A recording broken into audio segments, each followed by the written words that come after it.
주님께서 여러분과 함께 또한 사제의 영과 함께 루카가 전한 거룩한 복음입니다. 주님 영광 받으소서. 그때 주님께서는 다른 제자 72명을 지명하시어 몸속하시려는 모든 고을과 고장으로 당신의 앞서 둘씩 보내시며 그들에게 말씀하셨다. 수확할 것은 많은데 일꾼은 적다. 그러니 수확할 밭의 주인님께 일꾼들을 보내주십사고 청하여라. 가거라. 나는 이제 양들을 이리떼 가운데로 보내는 것처럼 너희를 보낸다. 돈주머니도 여행 보따리도 신발도 지니지 말고 길에서 아무에게도 인사하지 마라.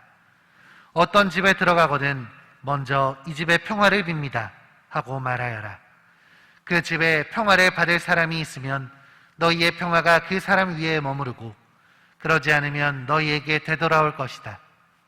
같은 집에 머무르면서 주는 것을 먹고 마셔라. 일꾼이 품삯을 받는 것은 당연하다. 이 집 저 집으로 옮겨 다니지 마라.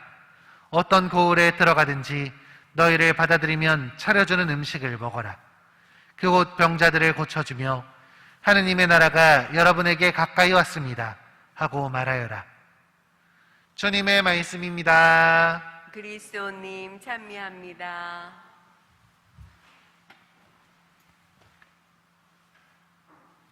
참예수님, 찬미예수님.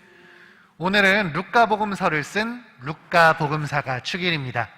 먼저 매일 미사 가지고 계신 분들 있으시죠? 매일 미사 맨 앞에 겉표지를 한번 봐주시겠어요? 거기에는 2022년 무슨 해? 다해라고 적혀 있습니다. 우리 가톨릭은 신자분들이 더 많은 복음을 접할 수 있도록 가해, 나해, 다해 이렇게 3년 주기로 정해진 주일 복음을 봉독하게 되는데 올해가 바로 다해, 루카 복음서가 주로 봉독되는 해이죠. 그래서 요즘 주일 미사 때 복음을 읽어보시면 다 루카 복음이라는 것을 알 수 있습니다. 오늘은 자주 읽혀지는 제자들의 파견에 대한 내용이 아니라 이 루카 복음 사가와 루카 복음서에 대해서 함께 알아보고자 합니다.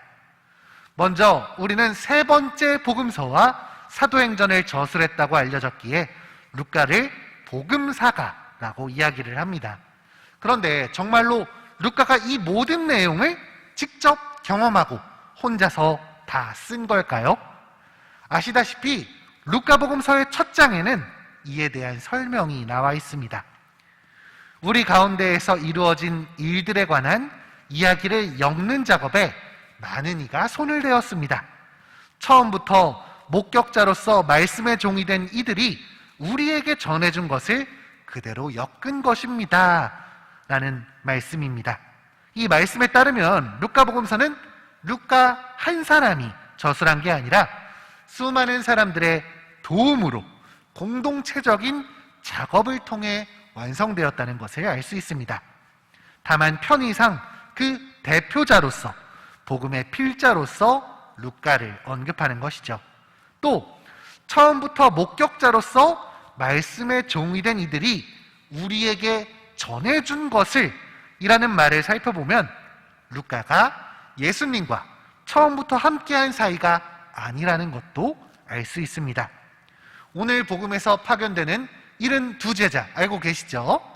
12제자뿐만 아니라 예수님은 72제자를 파견하시는데 이 72제자 역시도 예수님과 처음부터 함께한 인물이라고 알려져 있습니다. 루카는 이 72명에도 속했다 못 속했다? 속하지 못한 사람이었다라는 겁니다. 루카는 이민족이 아닌 이스라엘 민족이 아닌 이민족 출신으로서 시리아 안티오키아에서 태어났다고 합니다. 그는 이교도였다가 다른 종교를 믿고 있다가 그리스도교로 개종한 인물이었습니다. 한마디로 예수님께서 돌아가시고 승천하신 후에야 그분을 알게 된 인물이었던 거죠. 루카는 유독 바오로를 잘 따랐다고 이야기가 전해집니다. 그래서 트로아스에서 바오로를 처음 만난 다음부터 중요한 시기마다 늘 그의 곁에 머물렀다고 알려져 있습니다. 오늘 일독서에서도 루카만이 내 곁을 지키고 있다고 이야기가 전해지죠. 루카는 이방인이었기에 루카복음서에서는 실제와는 다른 몇 가지 오류들이 등장합니다. 이스라엘의 진리를 잘못 전하는 경우도 있고 유대인들의 관습과 풍습을 착각하는 경우도 있었습니다. 이런 실수에도 불구하고 그는 자신과 같이 유대인이 아닌 사람들, 곧 이방계 그리스도인들에게 어떻게든 예수님의 삶을 자세히 잘 전하려고 애를 썼습니다. 그래서 자기 나름대로 정리를 해서 지리도 설명하고 유대교 관습도 설명하면서 어려운 단어를 그리스어로 바꿔서 사용한 흔적이 남아 있습니다. 이 복음서는 서기 80년경에서 90년경 사이에 쓰여졌다고 알려져 있습니다. 예수님이 돌아가시고 나서 처음 쓰여진 복음서가 어떤 복음서죠? 마르코 복음서죠. 마르코 복음서가 쓰여지고 나서 그 내용을 큰 줄기로 삼아 루카 복음서는 자신만의 고유한 자료를 덧붙여서 완성된 것입니다. 그래서 루카 복음서에서는 다른 복음서에서는 다뤄지지 않은 세례자 요한의 탄생에 대한 얘기, 아기 예수님의 잉태부터 어린 시절의 이야기가 소상히 적혀 있습니다. 이 내용들이 소상히 적혀질 수 있었던 이유는 성모님을 직접 찾아뵙고 전해 들은 이야기를 정리했기 때문이다라는 전설이 정해지고 있습니다. 또 루카는 이런 성모님을 직접 그림으로 표현한 첫 번째 사람이라고도 알려져 있죠. 또 루카 복음서는 다른 복음서보다 가난한 사람들, 소외받는 이들에 대한 주님의 사랑을 강조하는 복음서이기도 합니다. 특히 예수님을 따르는 이들이 나눔의 공동체였다. 단순히 한 사람이 가지고 독점하는 것이 아니라 이 사람들은 행복하게, 기쁘게, 기꺼이 자신의 것을 나누는 공동체였다라는 것을 강조합니다. 이것이 바로 루카가 초점을 두고 있는 부분이었습니다.